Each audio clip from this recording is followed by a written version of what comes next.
and we'll see how it ends up. Your reaction on the election last night, especially Randy Fine winning the district in 16? Well, what happened with the Randy Fine is exactly what I said. He would win but underperform, and that's what happened. President won that by 30 points in 24. I won it by 35 plus points in 2022. Fine is out there saying he won by the same margin I did. That is a total lie. I won by more than twice that he did in 2022 in that district. And so what happened there? The media is saying, oh, you know, Republicans had to spend money, and they did. They spent millions and millions of dollars. In 24, not 1 cent had to be spent in outside money in this district. Because, well, I don't know if this, are we actually in that district? I know he's got part of Marion, so it's a little over there. And so the fact that money had to be spent, you know, that's not a good thing. This should have been a going away. And what happened was, and so but the media is trying to say, oh, see, it shows, I think the Wall Street Journal said something about this is like an anti-MAGA backlash. I don't think that's true at all for this district. I think you have a candidate in Randy Fine who, one, he's a squish, okay? He supported restrictions on Second Amendment rights back in 2018. He tried to defeat my immigration proposal to help President Trump enforce immigration laws, and he tried to enact a de facto make Florida a de facto sanctuary state. So when people see that, our base voters don't get excited about that. You're not giving them a reason to go out and vote. And he's also, just the way he conducts himself, is somebody, he repels people. He's repelled people in the legislature. He's repelled, they wanted to get him out of the legislature, so they asked me to put him up for Florida Atlantic president, and I did, and the whole board would have resigned rather than make him president. And so now he's going to be in Congress. I mean, like, you know, it is what it is. So it was unique problems with this candidate that was causing this to be a close race. And I think it was trending to be a lot closer. Then what happened was they put in a lot of money on the Republican side, $4 or $5 million in a Trump plus 30 seat. You shouldn't have had to do, but they did.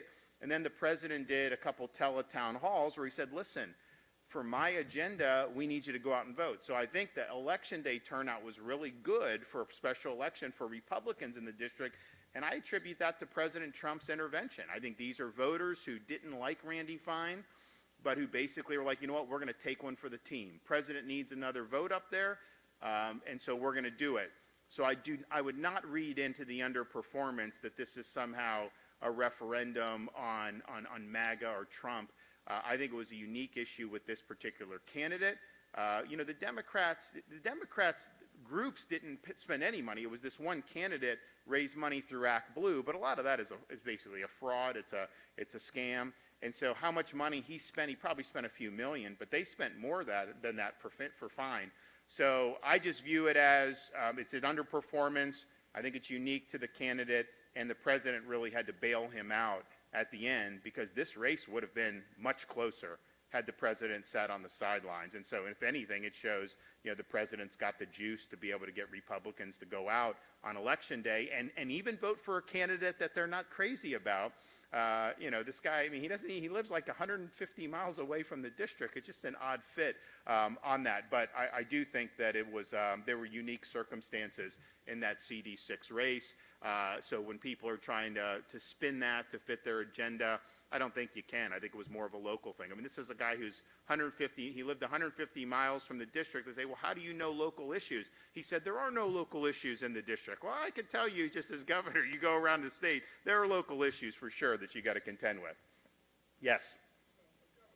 Now, Commissioner Simpson had the same kind of reduction in margin up in the Panhandle. What accounts for that showing? Is that I think so. One, I don't know for sure, but I think the difference is there was no money spent on behalf of Jimmy Patronis. There was $5 million spent on behalf of Randy Fine. If they had spent $5 million on Patronis, he would have had a bigger margin. The turnout would have been better on election day, but I think a lot of Republican voters, I think they liked Jimmy. I think it was just they knew that the race was going to go red, and so some of them didn't vote. You know, our voters, we haven't done as well in special elections getting our voters out generally, so I think the emphasis was really on the Randy Fine seat rather than Jimmy's seat, and Jimmy did get outspent pretty significantly. Randy did not get outspent if you count the PAC money that came in to support him. There was millions and millions of dollars that came in to support him at the end. So I think you got to, when you look at these races and you're comparing margins, if you don't have money behind you, your margin's going to be less because not as many people know the election and all this stuff. So I attribute that to that. I think if they had put the same amount of effort in terms of bringing money in, I think Jimmy's margin would have been better. But he'll do a good job. I mean, he's you know, that was not necessarily his district when he was a House member, so a lot of people didn't know him from that, but they did know him from